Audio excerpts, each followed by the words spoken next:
Hello दोस्तों, फिर से मैं लेकर आई हूँ झांसी की रानी लक्ष्मीबाई की जो हम कविता पढ़ रहे थे, सुभद्रा कुमारी चौहान जी द्वारा लिखित उसका द्वितीय भाग।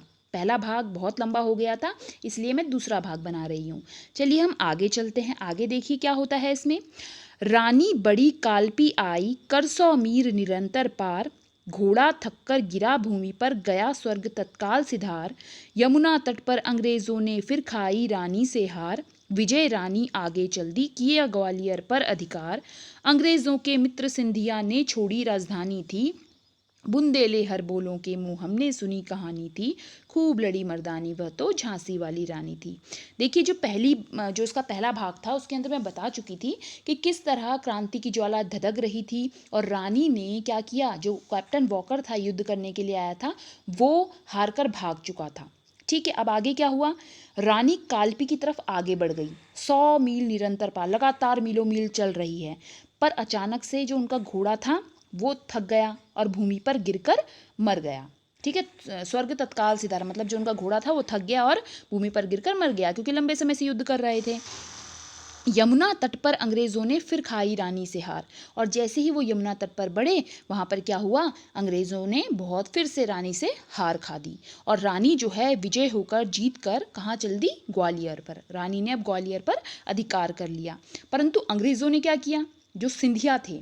अब देखिए उस समय क्या था, सिंधिया थे, होलकर थे, गायकवाड़ थे। ये सारे के सारे अलग अलग एक तरह से आप कह सकते हो स्टेट्स थे, प्रिंसली राज्य थे। तो यहाँ पर जो सिंधिया थे उन्होंने क्या किया, अंग्रेज़ों का साथ दिया। उन्होंने भी जो राजधानी थी उसको छोड़ दिया था।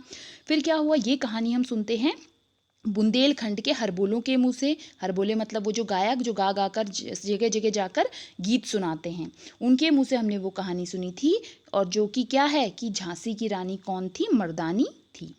आगे कहते हैं, विजय मिली पर अंग्रेजों की फिर सेना घिर आई थी। अब के जनरल स्मिथ सम्मुख था, उसने मुंह की खाई थी। काना और मंदरा सखियां रानी के संग आई थी। युद्ध क्षेत्र में दोनों ने भारी मार मचाई थी। पर पीछे यूरोज आ गया, हाय घिरी अब रानी थी। बुंदेले हर बोलों के मुंह हमने सुनी कहानी थी। खूब लड़ी मर्दानी वह तो झांसी वाली रानी थी। अब देखिए क्या होता है, जब वो जीत चुकी थी रानी, आगे बढ़ी, फिर से अंग्रेजी सेना आ गई। और इस समय कौन था, पहले तो वाकर भाग चुका था। ठीक है, अब कौन आ गया, जनरल स्मिथ आ गया। ठीक है, वो उनके सम्मुख था, उनके सामने था। अब उसने भी क्या है, मुंह की खाई थी, वो भी हार गया।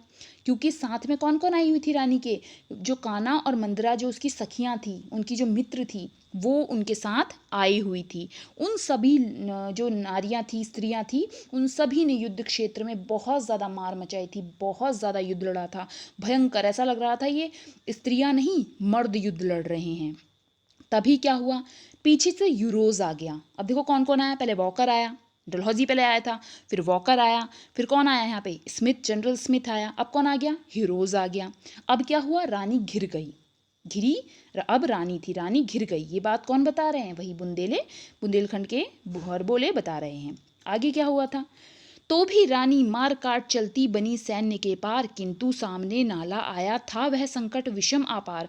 घोड़ा अड़ा नया घोड़ा था, इतने में आ गए सवार। रानी एक शत्रु बहु तेरे, होने लगे वार पर वार।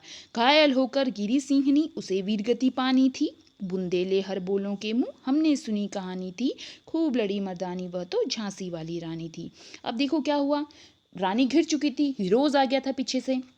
फिर क्या हुआ, फिर भी रानी मार काट पर आगे बढ़ती रही, सैन्य के पार अब और भी आगे चलती रही, सेना को पार करती रही। परंतु अचानक से एक नाला आ गया सामने। और ये जो था एक बहुत ही कठिन संकट था, विषम अपार, एक तरह से बहुत ही मुश्किल भरा संकट था। ये बहुत ही मुश्किल था, जिसे पार करना बहुत ही मुश्किल था। ये जो घोड़ा था वो अड़ गया, क्योंकि जो पहले वाला घोड़ा था वो तो मर चुका था थक कर। ठीक है, वो पहले ही गिरकर मर चुका था। यहाँ पे नया घोड़ा आया, वो अटक गया। ठीक है, और इतने में ही कौन आ गए, जो सवार थे, जो पीछे से उसकी रानी की क्या कर रहे थे, पीछे से दौड़ रहे थे, उसके पीछे उसका पीछा कर रहे थे, वो आ गए। रानी एक शत्रु बहु तेरे, होने लगे वार पर वार। और क्या हुआ, एक ही रानी थी ये, और इनके पीछे शत्रु जो है बहु तेरे, बहुत सारे शत्रु थे। और सारे लोग क्या करने लगे, रानी पर वार करने लगे। वो एक अकेली रानी पर सभी लोग वार करने लगे। घायल होकर गिरी सिंहनी उसे वीर गति पानी थी। अब उसे कहा गया है, यहाँ पर सुभद्रा कुमारी चौहान जी कहती हैं कि वो जो रानी थी वो किसके समान थी? सिंहनी के समान, शेर के समान। तो उसे जो है वीर गति प्राप्त होनी थी। और ये कहानी हम किसके मुंह से सुनते हैं? बुंदेलखंड के हरबोलों के मुंह से। फिर आगे कहते हैं, रानी गई सिधार चिता अब उसकी दिव्य सवारी थी, मिला तेज से तेज तेज की वह सच्ची अधिकारी थी। अभी उम्र कुल 23 की थी, मनुज नहीं अवतारी थी, हमको जीवित करने आई बन स्वतंत्रता नारी थी। दिखा गई पथ सिखा गई हमको जो सीख सिखानी थी, बुंदेले हर बोलों के मुँह हमने सुनी कहानी थी, खूब लड़ी मर्दानी वह तो झांसी वाली रानी थी। अब देखिए क्या होता है, अब जो रानी है वो स्वर्ग से धार जाती है, मतलब उनकी मृत्यु हो जाती है। अब कहते हैं कि चिता ही उनकी दिव्य सवारी थी। और अब क्या था, मृत्यु के बाद चिता जो है वो उनकी एक दिव्य सवारी के समान प्रतीत होती थी। मिला तेज से तेज, और ऐसा लग रहा था कि मृत्यु जो उसका तेज है और जो रानी लक्ष्मीबाई उसका तेज है वो आपस में मिल गया। और वही जो है किसकी अधिकारी थी? सच्चे साहस, सच्चे तेज की अधिकारी वो रही थी। और आपने ये जो पढ़ा होगा, मिला तेज से तेज, पिछली जो फर्स्ट वीडियो थी उसमें मैंने बताया था कि उनकी जो बेटी थी सुधा चौहान, उन्होंने जो है अपने माता पिता की जीवनी लिखी थी इस नाम से, क्योंकि वो इस लाइन से प्रेरित थी, मिला तेज से तेज। आगे देखते हैं, अभी उम्र कुल 23 की थी। किस समय उनकी मृत्यु हुई? जिस समय उनकी उम्र केवल 23 साल की थी। और वो मनुज नहीं, वो इंसान नहीं, ऐसा लगता है कि वो बहुत बड़ा अवतार थी, ईश्वर का अवतार थी वो, ऐसी वो प्रतीत होती थी। और वो हम जैसे लोगों को, हम भारतवासियों को, जिनके अंदर की इच्छा मर चुकी थी कि अब हम स्वतंत्र नहीं हो सकते, उनको जीवित करने के लिए वो आई हुई थी। और वो कैसी थी? एक स्वतंत्रता नारी थी, स्वतंत्रता प्रदान करने वाली नारी थी। वो हमें ऐसा पद दिखा गई, ऐसी सीख सिखा गई, उसने वो सीख सिखा दी हमें जो उसने सिखानी थी। और वो सीख क्या थी? कि हमें जो है स्वतंत्रता प्राप्त करनी है, हमें जो है बंदिशों में नहीं रहना, गुलामी में नहीं रहना। तो ये बात किसने सिखाई थी? रानी लक्ष्मीबाई ने। अब देखिए आगे बढ़ते हैं, इसका अंतिम पंक्तियां हैं, ये अंतिम पैराग्राफ है। जाओ यानी रानी याद रखेंगे हम कृतज्ञ भारतवासी, यह तेरा बलिदान जगावेगा स्वतंत्रता अविनाशी। होवे चुप इतिहास लगे सच्चाई को चाहे फांसी, हो मदमाती विजय मिटा दे गोलों से चाहे झांसी। तेरा स्मारक तू ही होगी, तू खुद अमिट निशानी थी, बुंदेले हर बोलों के मुंह हमने सुनी कहानी थी, खूब लड़ी मर्दानी वह तो झांसी वाली रानी थी। अब देखिए क्या कहते हैं, सुभद्रा कुमारी चौहान जी उनकी तरफ कृतज्ञता प्रकट करते हुए कहती हैं कि जाओ रानी, तुम जाओ, हम हमेशा याद रखेंगे, हम सारे तुम्हारे जो हैं कृतज्ञ, तुम्हारा उपकार मानने वाले हैं, हम सारे भारतवासी तुम्हें याद रखेंगे। तुम्हारा ये जो बलिदान है वो सभी लोगों के अंदर स्वतंत्रता की भावना जगाएगा, अविनाशी, जिसका कभी नाश नहीं हो सकेगा। होवे चुप इतिहास, भले ही ये जो इतिहास है वो चुप हो जाए, और चाहे सच्चाई को कोई फांसी लगा दे, चाहे सब कुछ कोई दफना दे, सारी सच्चाई जो सच्ची बात है तुम्हारे साथ घटा वो सब कुछ छुप जाए।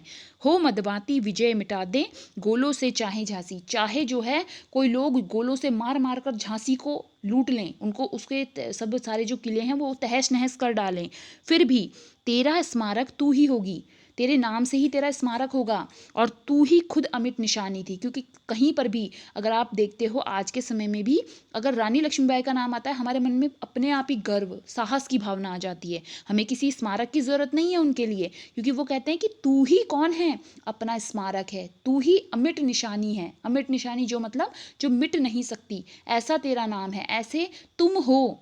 कौन? रानी लक्ष्मीबाई। तुम इतनी साहसी हो कि एक तरह से तुमने मर्द की तरह क्या लड़ा है? युद्ध लड़ा है, और इस तरह से लड़ा है कि तुम लास्ट मोमेंट तक, अंत तक भी अपनी झांसी को दूसरों तक नहीं पहुंचाने दिया, मतलब दूसरों के पास अपनी झांसी को नहीं दिया। अब देखिए ये जो कविता थी ये